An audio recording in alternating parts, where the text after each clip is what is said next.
नमस्कार दोस्तों, सरकारी जॉब पीडिया में आपका एक बार फिर से स्वागत है। आज हम लोग जिस नोटिफिकेशन के बारे में बात करने वाले हैं वो बीएसएफ की तरफ से निकाली गई है। देख सकते हैं हेड कांस्टेबल पोस्ट के लिए है। इसमें दो पोस्ट है, आरओ और आरएम, रेडियो ऑपरेटर और एक है रेडियो मैकेनिक। दो पोस्ट है, ठीक है।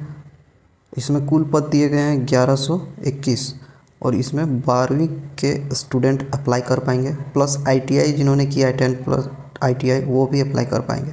बताना चाहता हूँ इससे पहले फिर से एक वैकेंसी निकाली गई थी बीएसएफ की तरफ से, वो ज़्यादातर आईटीआई वालों के लिए था, कांस्टेबल ट्रेड्समैन का, जुलाई में, ठीक है।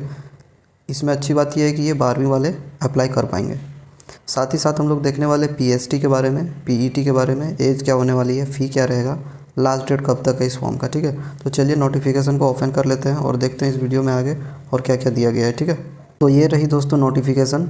ये एम्प्लॉयमेंट न्यूज़ की तरफ से पब्लिश की गई थी 16 अगस्त से लेकर 22 अगस्त। ये जो सप्ताह है ये साप्ताहिक न्यूज़पेपर है, ठीक है। 16 अगस्त से 22 अगस्त वाले पब्लिकेशन में पब्लिश की गई है और इसका पेज नंबर 55 है। मैं थोड़ा सा जूम करके दिखाना चाहता हूँ आप लोगों को, और इसमें कुछ भी पूरा क्लियर साफ दिख नहीं रहा है। 16 से लेकर के 22 अगस्त 2025 है और पेज नंबर 55। अगर किसी को फिज़िकली ये पेपर प्राप्त होता है तो उसमें अच्छे से आप लोग देख पाएंगे। फ़िलहाल जो हमें ऑनलाइन मिली है इसमें तो उतना क्लियर दिख नहीं रहा है। अगर कोई मंगाते होंगे न्यूज़पेपर एम्प्लॉयमेंट न्यूज़ तो उसको आप देख पाइएगा इसमें अच्छे से, ठीक है। तो दोस्तों ये जो नोटिफिकेशन है इसे जूम करने से फट जा रहा है और इसमें कुछ भी क्लियर दिख नहीं रहा है, ठीक है। अगर फिज़िकली किसी के पास होगा तो वो अच्छे से देख पाएंगे। तो दोस्तों बताना चाहता हूँ इसका मैंने एक समरी बना लिया है, ठीक है। फिज़िकली मुझे मिला था तो मैंने उसका एक समरी बना लिया है, इंपॉर्टेंट नोट्स, जिसमें इंपॉर्टेंट टॉपिक को कवर किया गया है। आगे हम लोग देखने वाले हैं उस वीडियो में, ठीक है। इससे कुछ भी पता नहीं चल पा रहा है। चलिए मेरी द्वारा बनाई गई समरी को देख लेते हैं। तो ये रहा दोस्तों मेरे द्वारा बनाया गया वो समरी नोट, ठीक है। नोटिफिकेशन का जो भी इंपॉर्टेंट पॉइंट था उसको मैंने इसमें नोट कर लिया है। देख सकते हैं आप लोग, BSF head constable recruitment 2025, vacancy का नाम है बीएसएफ भर्ती 2025, ठीक है।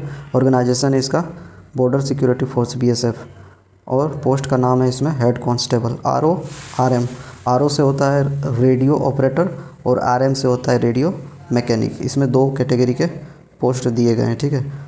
टोटल नंबर ऑफ पोस्ट देखा जाए तो 1121 है। इसमें से दो कैटेगरी में डिवाइड किया गया है, जैसा कि मैंने अभी आपको बताया, आरओ और एक है आरएम। तो आरओ के लिए इसमें टोटल 910 पोस्ट दिए गए हैं, ठीक है। और आरएम के लिए टोटल दिया गया है 211। कुल मिला के हो जाते हैं 1121 पोस्ट। इसके बाद ये जो फॉर्म है इसको आप ऑनलाइन अप्लाई कर पाएंगे। सॉरी मैंने यहाँ ऑफलाइन लिख दिया है, इसको आप ऑनलाइन अप्लाई कर पाइएगा। ऑल इंडिया किसी भी स्टेट से बिलोंग करते हैं आप, इसमें मेल और फीमेल दोनों ही कैंडिडेट अप्लाई कर पाएंगे, ठीक है। इसके सैलरी, ठीक है, इसमें सैलरी बताई गई है 25,500 से लेके 81,100 तक। मैं इसमें आपको एक चीज़ क्लियर करना चाहता हूँ, ये जो सैलरी होने वाली है CPC 7th बेस पे होने वाली है और ये लेवल 4th की वैकेंसी होने वाली है। तो सैलरी के लिए कोई इशू नहीं है, ठीक है। इसमें एक्स्ट्रा अलाउंस और भी जुड़ते हैं तो सैलरी में कोई भी किसी प्रकार की दिक्कत नहीं होगी। इसके बाद आगे दिया गया है इसमें एज लिमिट, ठीक है। एज लिमिट क्या क्या दिया गया है, मिनिमम एज जो होगी वो 18 साल है और मैक्सिमम 30 साल है। तो 18 किसके लिए, 30 किसके लिए, डिस्कस कर लेते हैं थोड़ा सा पॉइंट इसमें। जो UR कैंडिडेट रहेंगे और EWS, ठीक है, इनका मिनिमम 18 साल है और मैक्सिमम 25 साल है। इसमें इन लोगों को कोई छूट नहीं मिलेगी। इसके अलावा जो OBC के कैंडिडेट हैं उन्हें 3 साल का छूट दिया जाएगा, प्लस 3 साल, तो 25 प्लस 3 हो गए टोटल उनके 28। यानी कि OBC के लिए 18 साल मिनिमम होगा और मैक्सिमम 28 साल रहने वाला है। इसके अलावा हम लोग ST और SC का देखते हैं, तो ST के लिए 5 साल का छूट दिया गया है इसमें, ठीक है। SC और ST का प्लस 5 साल अगर करते हैं तो मैक्सिमम 25 था, प्लस 5 कर दीजिएगा तो हो जाएगा 30 साल। यानी कि इन लोग का मैक्सिमम एज जो है वो 30 साल रहने वाली है और मिनिमम 18 साल, ठीक है। तो ST SC कैंडिडेट 18 से 30 के बीच वाले ज़रूर अप्लाई कीजिएगा। इसके बाद एप्लीकेशन फ़ी बताया गया है इसमें। एप्लीकेशन फ़ी जो है वो 100 रुपये बताया गया है जनरल OBC का। ST SC और फीमेल कैंडिडेट का नील है, यहाँ पे कोई भी फीस उन लोग को नहीं लगेगा। ये एप्लीकेशन फ़ी है, इसमें आपका हो सकता है CSC का या तो फिर GST का चार्ज अलग से लिया जाए। ठीक है, फ़िलहाल तो 100 रुपये ही बताया गया, तो वो आप ऑनलाइन कीजिएगा तभी पता चलेगी। इसको ऑनलाइन पेमेंट जो है ऑनलाइन करना होगा, क्रेडिट कार्ड के माध्यम से, डेबिट कार्ड माध्यम या नेट बैंकिंग के माध्यम से आप कर पाइएगा। ठीक है, सिलेक्शन प्रोसेस जो होने वाला है इसका वो PST और PET सबसे पहले होगा, इसके बाद होगी CBT टेस्ट यानी कंप्यूटर बेस्ड टेस्ट, इसके बाद होगा डॉक्यूमेंट्स वेरिफिकेशन, फिर होगी मेडिकल टेस्ट। ठीक है, तो दोस्तों PST और PET क्या है नीचे हम लोग इसका डिस्कस करेंगे अच्छे से। आगे देखते हैं।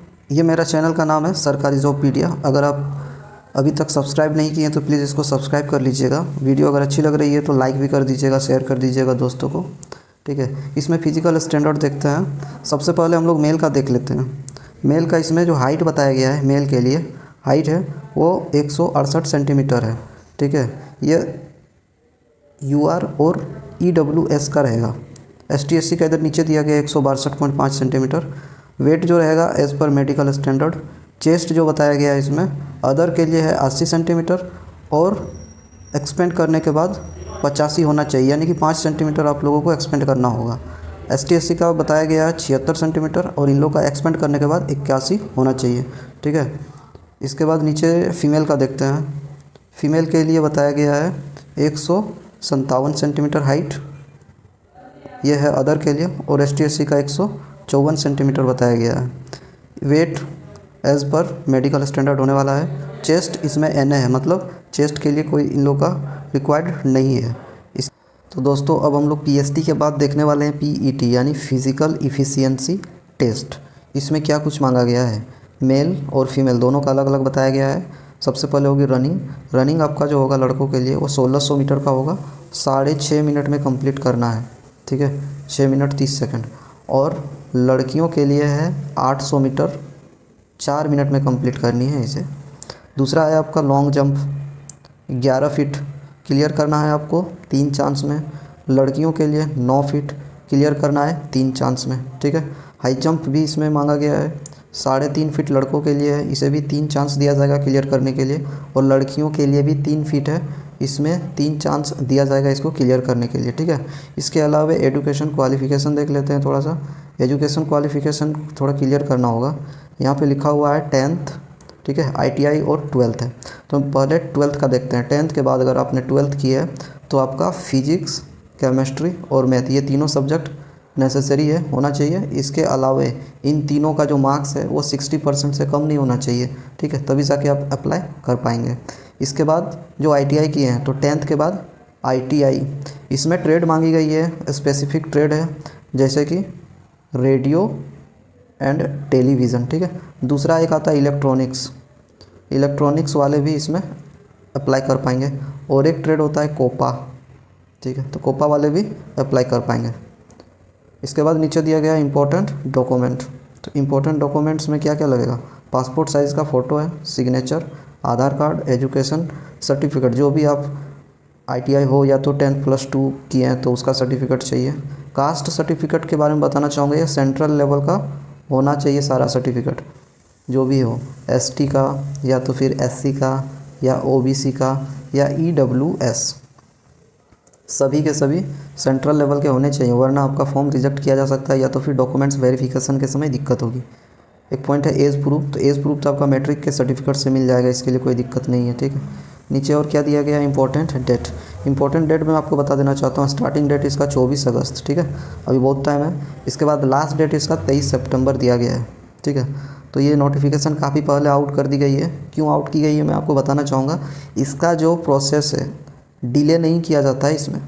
ठीक है, बहुत ही जल्दी इसका एग्ज़ाम जो है वो कंडक्ट करा लिया जाता है, रिज़ल्ट भी बहुत जल्दी आउट हो जाती है, साथ ही साथ इसका जो जॉइनिंग है वो भी बहुत ही जल्द क्लियर करा लिया जाता है। ठीक है, तो इसमें समय बिल्कुल नहीं आपको मिलेगा। देखने में लग रहा है 24 अगस्त, अभी बहुत टाइम है। अगर आप तैयारी कर रहे हैं तो अभी से चालू कर दीजिए तैयारी को ज़ोर शोर से। ठीक है, क्योंकि इसमें डिले बिल्कुल नहीं होता है।